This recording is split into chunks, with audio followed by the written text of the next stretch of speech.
following program was provided by an independent producer solely responsible for its content. The opinions expressed do not necessarily represent the views of this station, its staff, board of directors, or underwriters.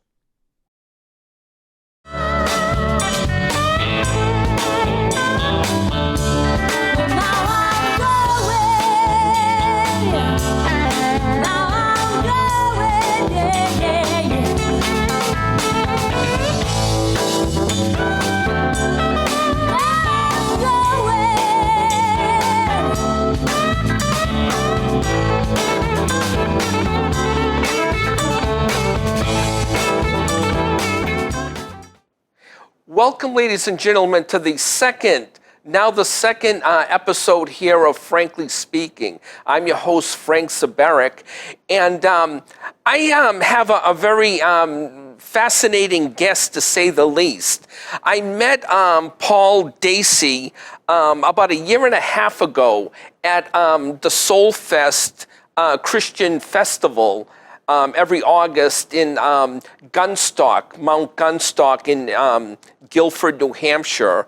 And he represents a very interesting ministry known as Love in Motion, which I guess helps Haitian kids.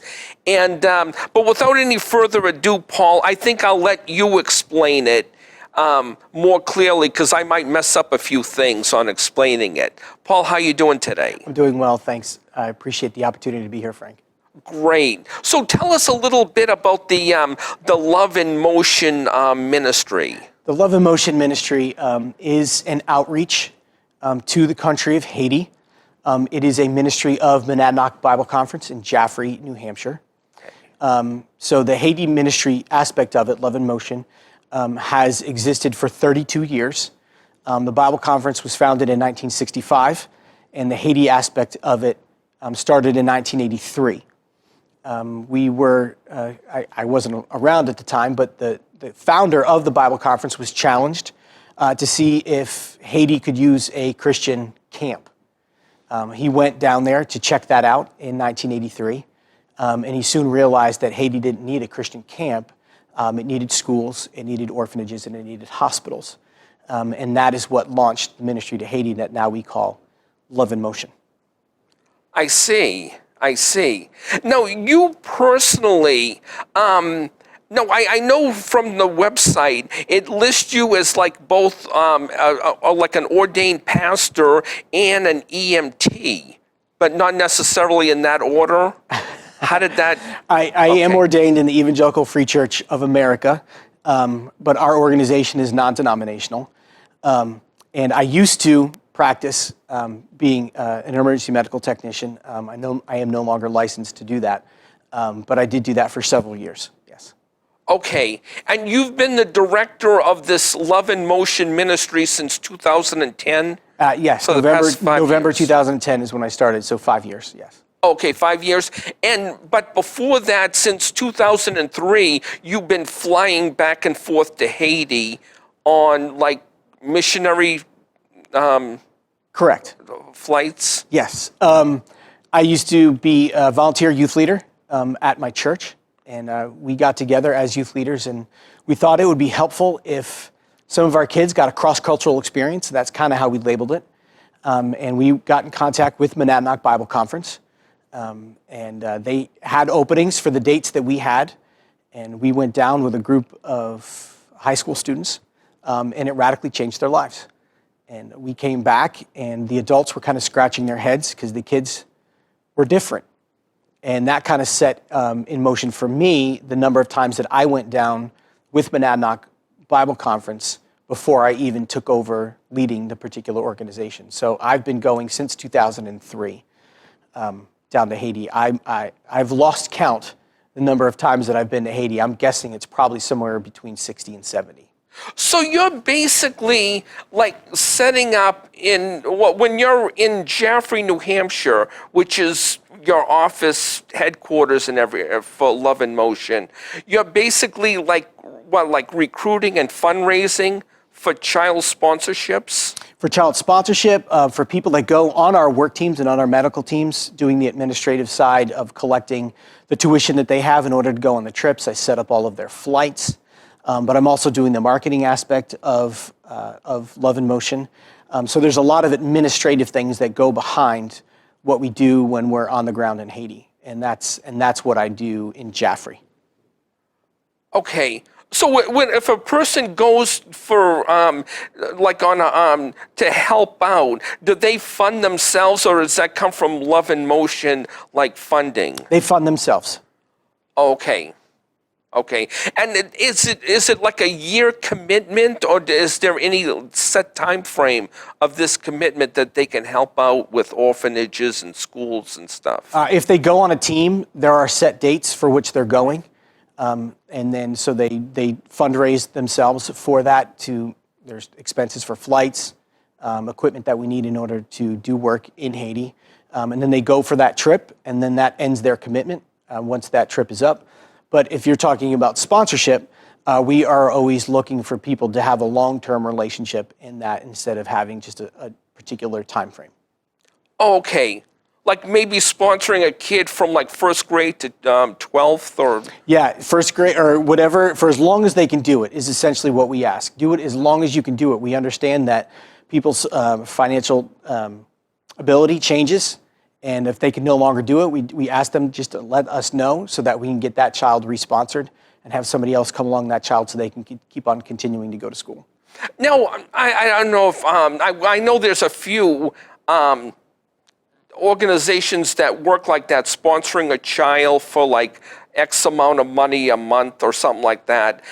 Do they have a correspondence relationship with the child, or does that work? Yeah, we ask the children to write 2 letters a year to their sponsor.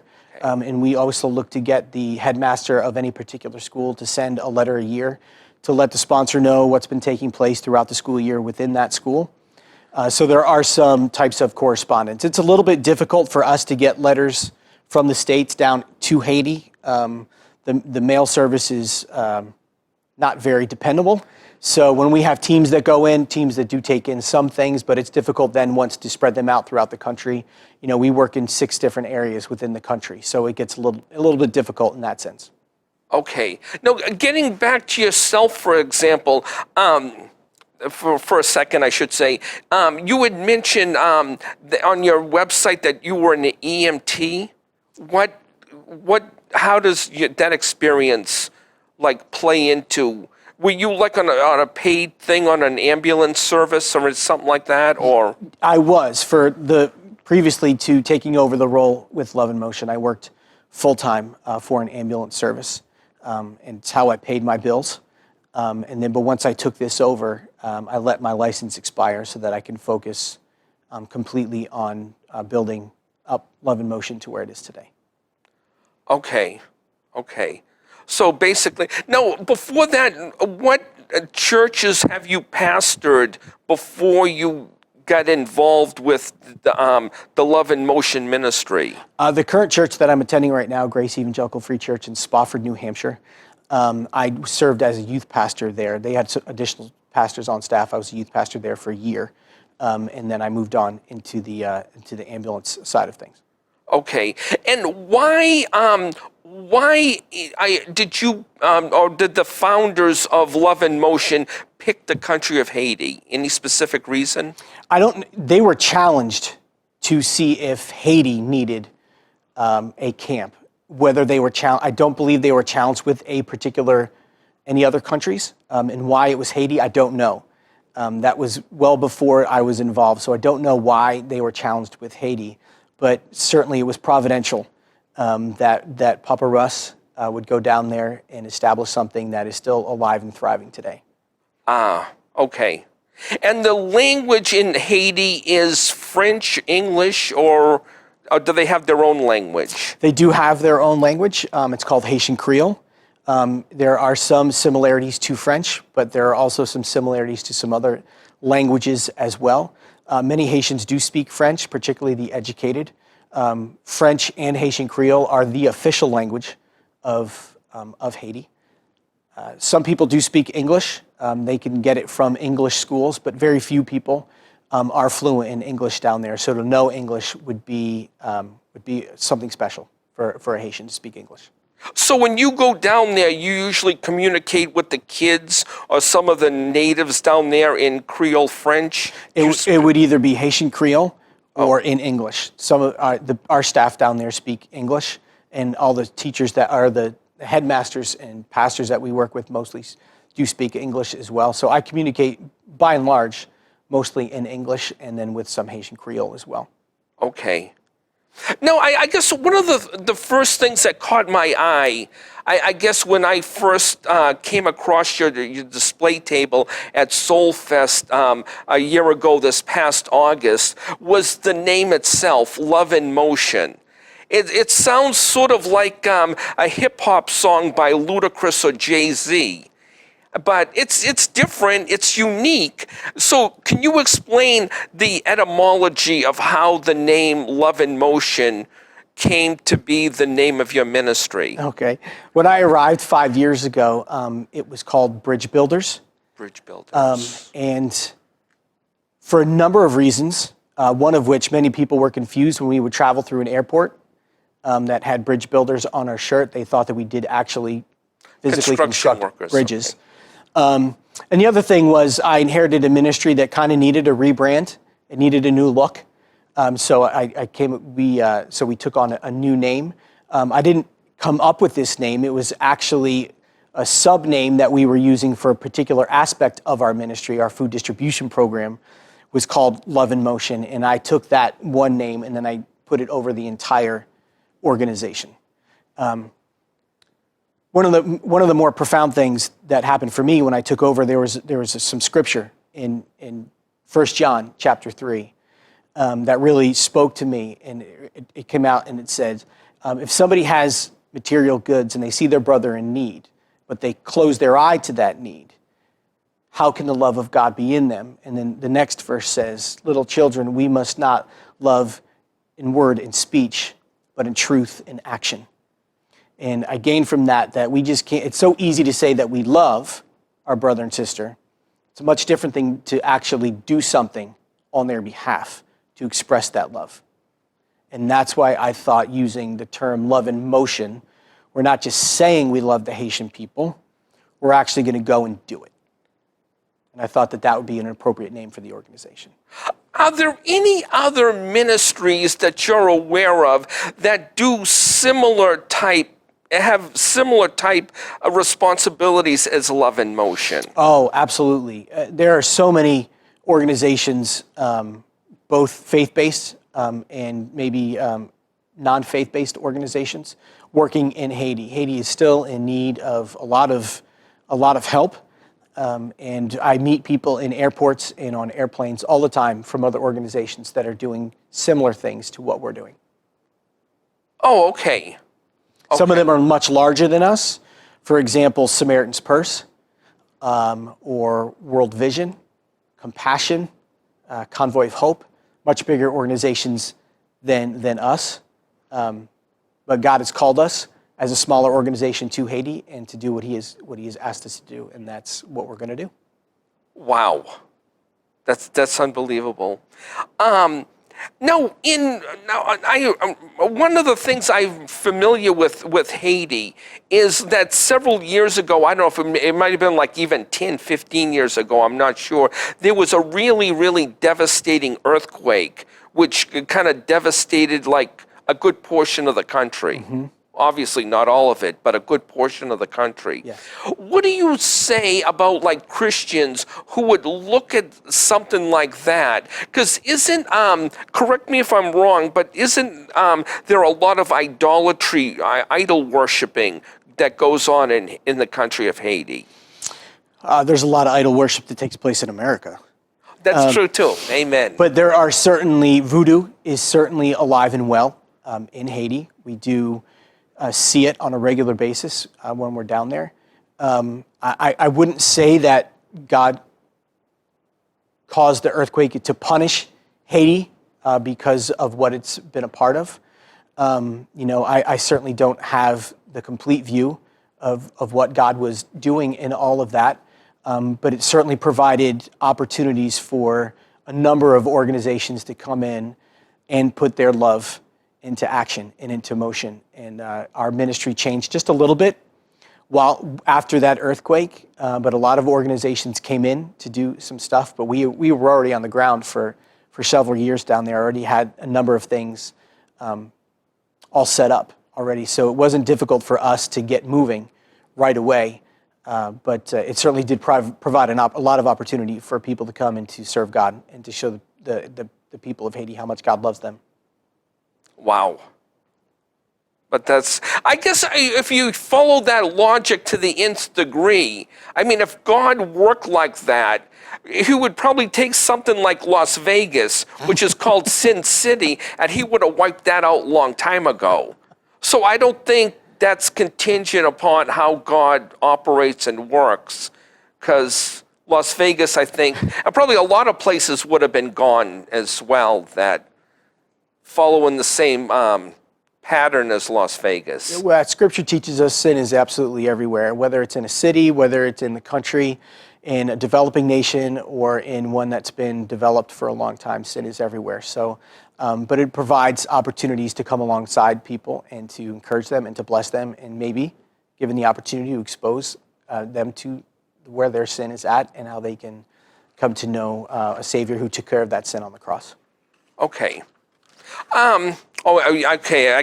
We got definitely enough time to.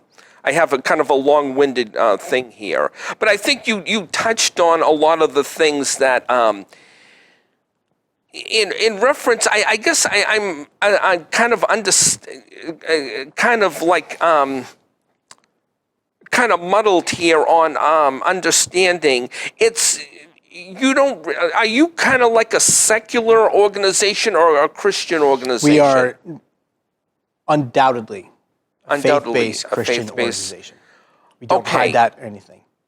So I realize this is a quote here from your website, that men who fell among robbers needed above all else that moment oil and bandages for his wounds, not evangelical tracts in their pockets. Similarly, in their words of a missionary in Nairobi, quoted by Bishop John Taylor, a hungry man has no ears. Which I guess I can understand that, because if you're starving to death, you're going to be so distracted, you're not going to hear the gospel if somebody's trying to talk to you. But I don't think it's biblical. But isn't there a cliche that goes, give a man a fish and he'll eat for a day, teach a man how to fish and he'll eat for a lifetime? It just seems to me, I think a lot of people would look at something like that, like unconditional giving and charity like that, that they're not, they may exploit that, and they may not necessarily, come around to hear the gospel when they have their physical needs met with medicine and food. Okay, where to start on that? Well, the last quote that you gave, teach a man to fish and he'll eat for today, or excuse me, give a man a fish and he'll eat for today. Teach a man to fish and he'll eat for life. That's a Native American proverb. That is not from the Bible. But the other quote that you had for me, I actually took from a book that the late great theologian, British theologian John Stott had on Christian mission in the modern world. And really what he was referring to there was the parable of the Good Samaritan. When this gentleman was injured and on the ground, he needed somebody to come alongside him and to bind up his wounds and to take care of him, not to stuff tracts into his pocket, is what he was saying. And so there certainly is opportunity for us to come alongside people that do have immediate need, and we long to do that. I look at it this way: there are some very smart people, far smarter than me, in this world that are trying to figure out how we can end poverty and all the byproducts that are part of poverty. And I applaud them for doing that, and I would love to come alongside them, encourage them in doing that. But the reality is this: while they are studying how to end poverty, on a daily basis, there are still people in Haiti and in other parts of the world that don't know where their next meal is coming from, that don't have access to medical care to help bind up those wounds. So while people are trying to figure that out, which I would applaud them in doing, I see us as a ministry in Love in Motion as a vehicle to meet the people on a regular basis who are still hungry, who still have wounds that need to be bound up, who are still naked and need to be clothed. And that's where we're going to step in, and we're going to do something about that because that bothers me. And when they figure out how to end poverty, fantastic. But nobody's figured that out yet. And there's still poor people, and there are still hurting people in this world, and that's where we're going to go, and we're going to minister. And we're going to do it in the name of Jesus Christ, and we're going to look for opportunities to let them know why we're doing what we're doing. It's not just because we have a scratch that needs to be itched or that we want to feel good about ourselves. We are compelled by the love of God through Scripture to go to those who are in need, and that's what we're going to do. And if we have the opportunity to let them know why we're doing what we're doing or to share the gospel with them, then we're going to take advantage of it. Oh, okay. So there's no statistics or anything like that to see how these kids in orphanages are doing, like when they put on the gospel, try to comprehend the gospel as best they possibly can, and how to, make better in life, do better in life than what they've, in their circumstances. I understand Haiti's, is an economically bad country. But I don't know. Well, in terms of statistics, we really don't have anything because our sponsorship program is relatively young. It's less than 10 years old. So we haven't been around long enough doing that sponsorship piece to be able to look back over our shoulders and see where some of these kids have gone because they're still inside our program. But I see our child sponsorship program as the best way that we can help make disciples in Haiti.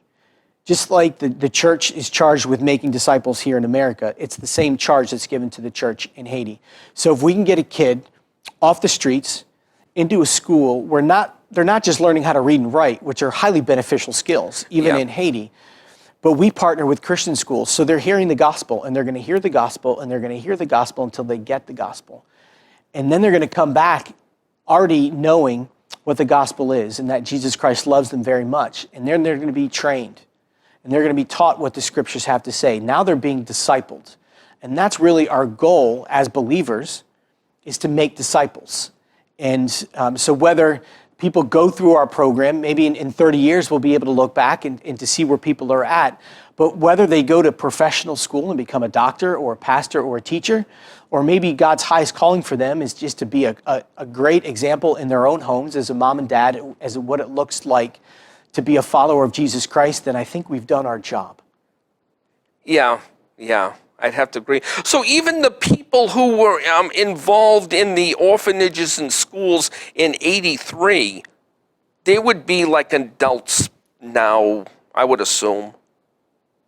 Yes, absolutely. But our sponsorship program really didn't start till the early 2000s. Oh, okay. So it's still you too could young. probably get statistics from other sponsorship organizations, but I can say this is our primary worker on the ground in Haiti, his name is Franz Joseph, he's a Haitian national himself, was sponsored, not through us, but through a different organization to go to school.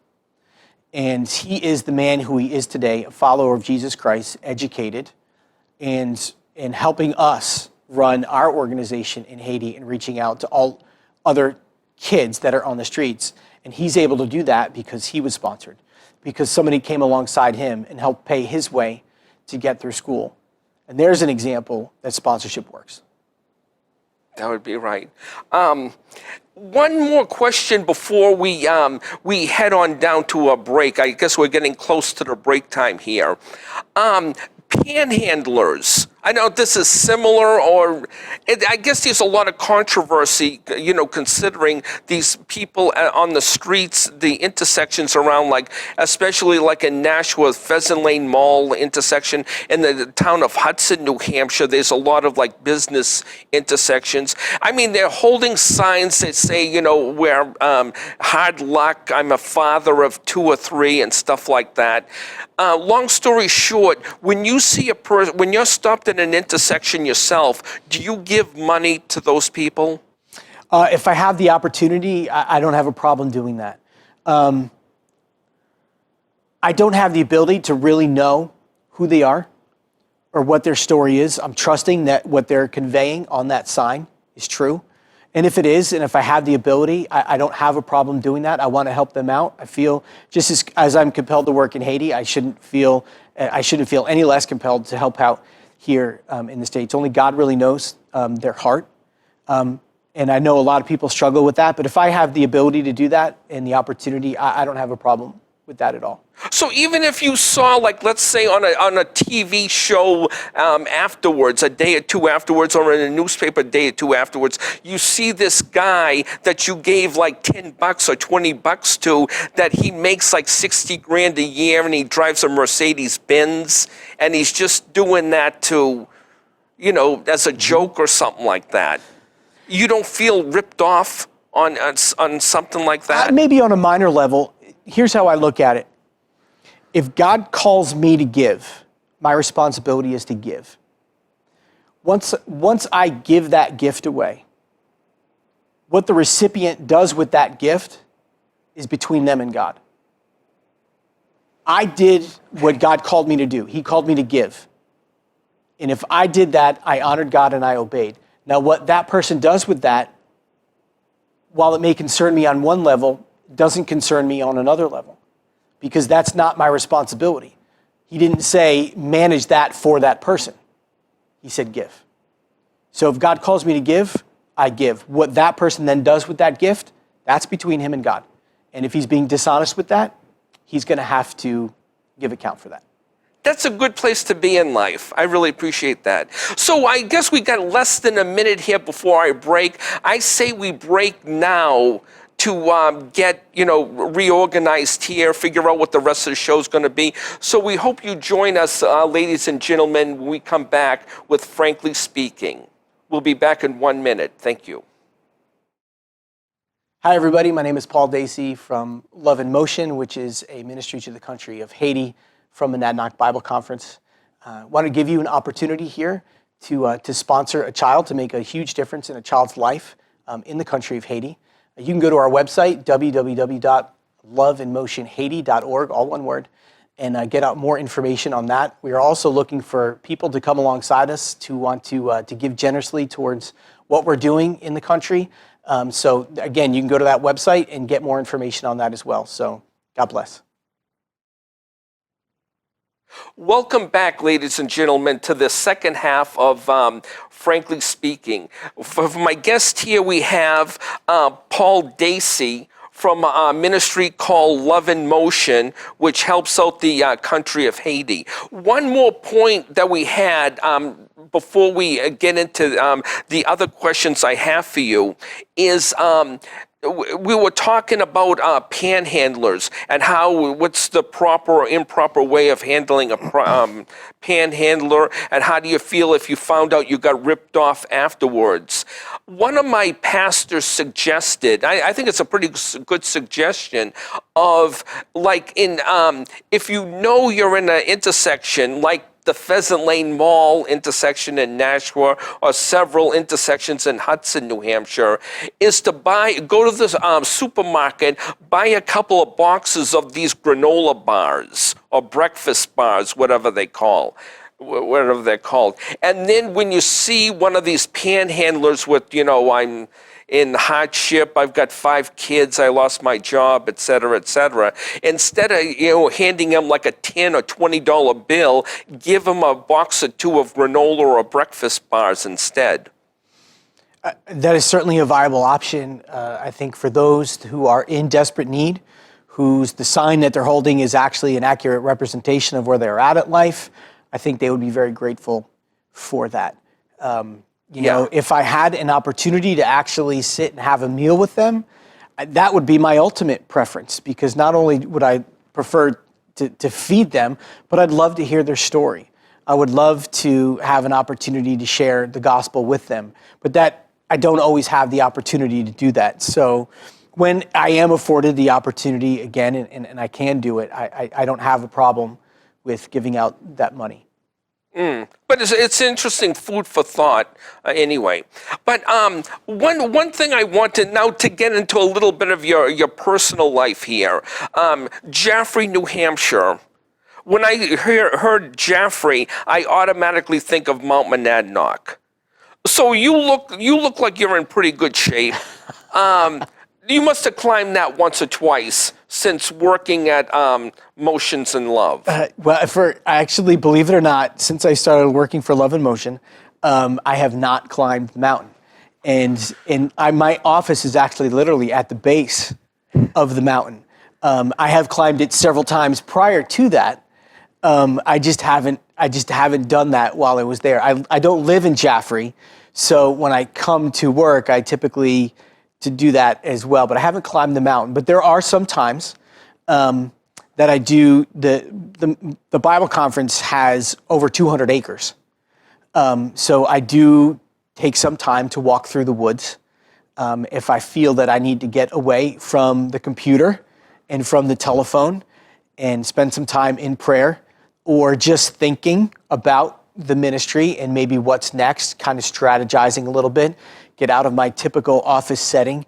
There are times, most likely in warmer weather, where I will just take advantage of the acreage that is at the Bible conference, and I will go for longer walks and spend some time in prayer, or just some good strategic thinking about the ministry as well. But I have yet to climb the mountain actually as I've worked there as well. As funny as that sounds. Oh, okay. I guess when you're right there, there must be a thing where you don't take advantage of it. Sort of like if you lived on the beach, if you had the opportunity to live on the beach and you never go in the ocean or something like that. That's probably a fairly accurate analogy that you have there. So maybe you're encouraging me now to go out and do it. So maybe within the next month or so, I'll go up and do it. Actually, the last time I did climb it was New Year's Eve several years ago, and it was quite chilly. I can imagine. At the top of the mountain. But if it's like you go on a July or August day and it's 90 some odd degrees at the foot of the mountain, up at the top of the mountain, I mean, you're facing the face of God, so to speak, and you can see the cloud, like a cloudy type atmosphere. It is definitely a beautiful view up there on a good clear day. I mean, you can see Boston. You can see some of the skyscrapers there in Boston as well, just the rough outline of them, and you can see across Vermont into New York on a good clear day. And it is good to get out and to clear your head. I just haven't done it on the mountain yet. I've done it in other places, but I think now I'm being convicted to take advantage of the topography that is there at Monadnock. So, in your professional opinion now, do you find it harder to climb down a mountain than you do climbing up a mountain for fear of tripping?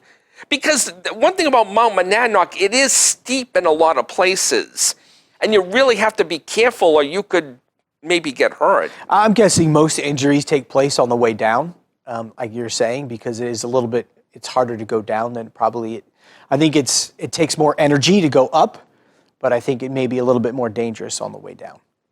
Okay.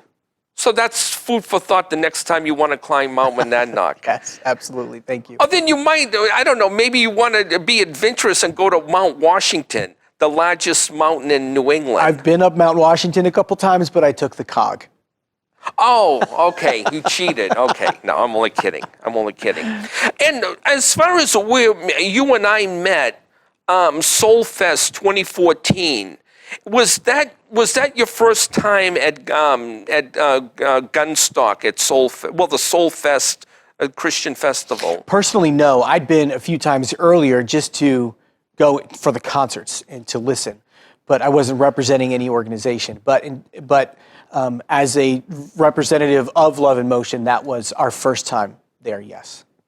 Oh, okay. And I noticed in 2015, you didn't have a display table there. So you just kind of took I have no clue how expensive. Well, and that's kind of what, as we did kind of an analysis of what it cost us to go there, and what we reaped from it, we kind of decided that it probably wasn't the most advantageous way of spending our money in terms of marketing.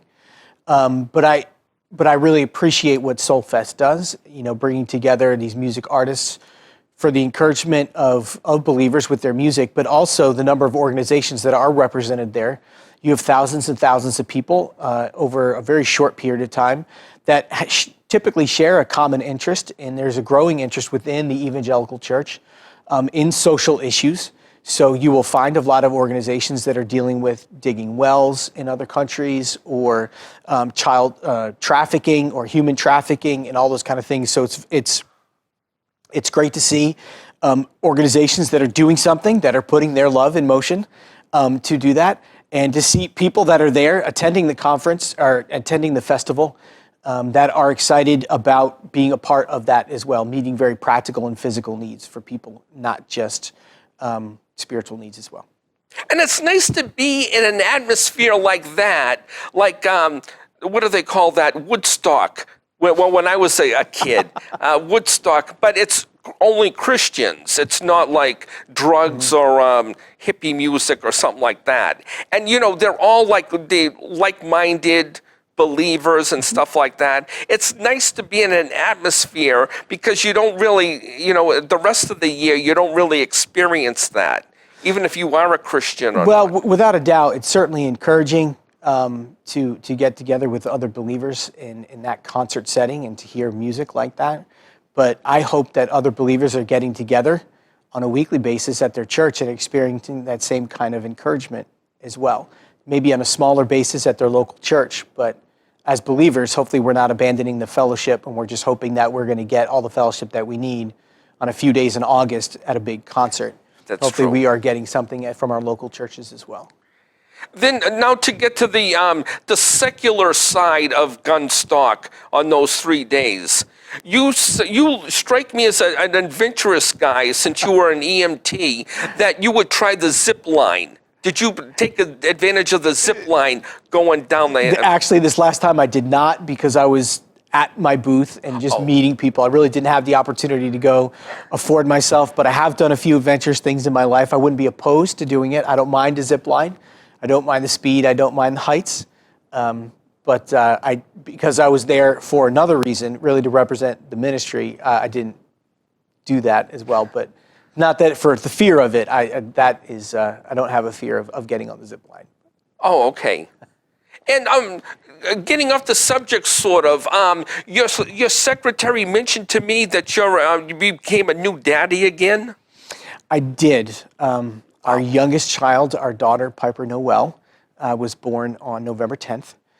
So she's just over a month old, and she's an easy baby. She's a wonderful addition to our family. We just need to get her to change her rhythms a little bit, so she sleeps a little bit more at night and less during the day. But she is certainly a joy to have into our family. And that's your second kid? It's our second child, yes. Our first child, Tate, was born 2 years earlier than that. So we have a 2-year-old and a newborn. So a little challenging in the evenings. Are they both girls? No, Tate's a boy. Tate's a boy. Oh, Yep. okay. Yep, Tate's a boy. Wow. So we are just blessed beyond all measure to have these kids in our lives, and that God would trust us to raise them is an overwhelming thought. Oh, that's always the best. Always the best. So if people want to sponsor a child in Haiti, they can go to your website, loveinmotionhaiti.org. loveinmotionhaiti, all one word, .org. Yes, that is our website. We are currently having a brand new one built. So we're pretty excited about that, which is going to incorporate the sponsorship piece a little bit better than our last one did. We want to make it as user-friendly as possible, so that when God moves on an individual, they can go to our website and take care of that sponsorship right away. So right now, as that new website is being built, I would suggest calling us at Love in Motion at the Bible Conference, and talking to us about that, and we can take care of that sponsorship piece over the phone. But very soon we'll have this brand new website with the same address, and sponsorship will be able to be taken care of right there. Other than your new website that you're having built, is there any exciting things coming up for Love in Motion in 2016 that we can all look forward to? Oh, absolutely. I think the biggest one is we've made a decision to make a real concerted effort to make aware that we have a child and orphan sponsorship program. So we have a brand new campaign that we're going to be putting out in 2016, and we're calling it Year of the Child. And we want to get as many people aware of the fact that there is a need for sponsorship. There is a need for American individuals and families to come alongside young children, whether they live at home with mom, dad, or some type of other guardian, and help them get to school. Or in our orphanages, there are children that don't have mom and dads, whether they've already passed away or mom and dad just do not want them anymore. We do have some orphanages that we work with. And to get kids into that safe setting of an orphanage where they can be loved on, they can be cared for, they can be fed, and they can be educated there as well. So we're very much looking forward to this campaign called the Year of the Child, and letting as many people know as possible that there is a need for sponsorship, and that through Love in Motion, you can sponsor a child through us, and get that correspondence that we talked about a little earlier, hear from the children as well, and from the headmasters and the pastors as to what's taking place in the school. But we are very excited about making disciples. It's what we want to do. I think it's what God calls the church to do. So we want to make disciples in Haiti, and we feel making disciples in Haiti is best done through the sponsorship program, where kids can be taken from these settings, put into one where they're loved very much, and they can hear the gospel, and they can be taught, and they can be grown into faith. And then we look forward to the day to what they turn into as young adults, as older adults, and what God is doing in their life. And personally, one of my greatest prayers that I pray on a regular basis is that one of these children in one of our orphanages would someday grow to be a missionary to another country. That would be probably just the greatest delight for me, to know where these children have come from these rotten, abusive situations, and to a place that is safe, and they heard the gospel, and they've seen the gospel lived out in front of them, and God captured their heart so much that he put a call in their life to go to another nation and to share what he learned or she learned in that orphanage. And I look forward to that day, and I pray on a regular basis that that would happen.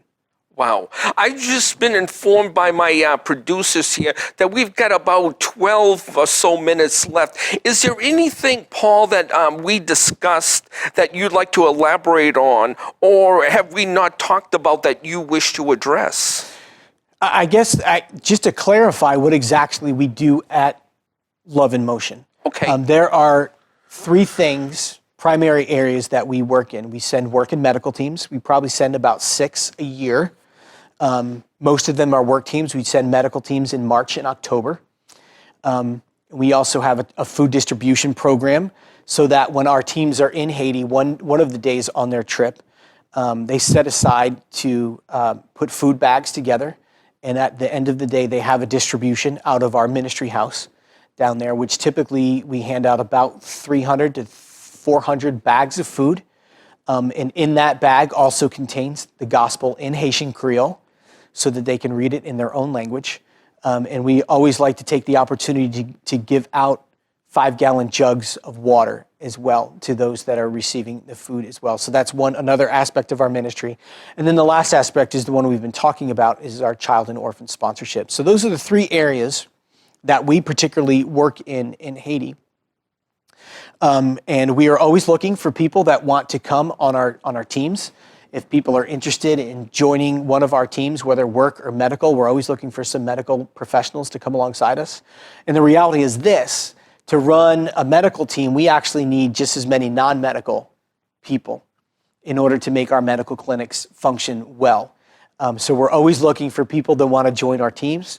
We're always looking for people who would like to be generous towards God and allowing us to distribute more bags of food, and certainly through child sponsorship as well. So if people are interested in any function that we do, we would love to have a conversation with you and to see how God maybe can connect us together and allow you to be generous towards himself, and that we can help more people in Haiti. So those are the three legs of the stool kind of that we function in Haiti for the last 32 years. We have found that to be the best, most effective way to work in Haiti as well. Wow. So all I can say is God bless. You're doing a great job in the missions program in Haiti and making the world a little bit better place. That's for sure. And but I think at this point, I guess we can kind of wrap up the show. I can't think of any more questions. I think we exhausted quite a bit here. But if you want to know some more, like I said, go to loveinmotionhaiti.org. That's correct. And you can find out like just about anything, or if you even have more questions, you can call the phone number Absolutely. that's available on that website. Absolutely. So it was a joy. Merry Christmas in advance. Thank you very much. And we'll see you again, ladies and gentlemen, for another episode of Frankly Speaking in the very near future. Thank you very much. Take care.